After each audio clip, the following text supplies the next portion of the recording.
অদ্ভুত আঁধার এক এসেছে এ পৃথিবীতে আজ।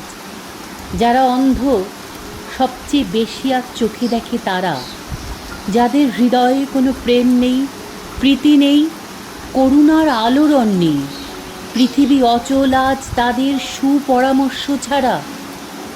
এই আঁধারকে সঙ্গী করেই আজ আমাদের নাট্য যাপন। কিন্তু এই আঁধারই তো চিরকালের সত্য হতে পারে না। সভ্যতার সংকটে কবি লিখেছেন, ইতিহাসের একটি নির্মল আত্মপ্রকাশ হয়তো আরম্ভ হবে এই পূর্বাচলের সূর্যোদয়ের দিগন্ত থেকে। আর একদিন অপরাজিত মানুষ নিজের জয়যাত্রার অভিযানে সকল বাধা অতিক্রম করে অগ্রসর হবে তার মহৎ মর্যাদা ফিরে পাবার পথে। মনুষ্যত্বের অন্তহীন প্রতিকারহীন পরাভবকে চরম বলে বিশ্বাস করাকে আমি অপমান মনে করি।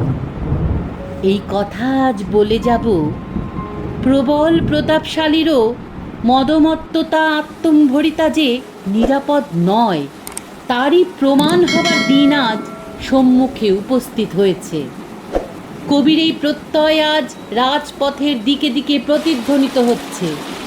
প্রেক্ষাগৃহের ভিতরে আমরাও তার সামিল। সাতরঙা সূর্যের ভোর একদিন আসবেই, এই ভরসায় আধার রঙের বন্ধনীকে হাতে বেঁধে আমাদের আজকের নিবেদন ইভাল ফ্রিসারের হোয়াট অ্যাবাউট লিওনার্দো অবলম্বনে নাটক অথবা রবি ঠাকুর।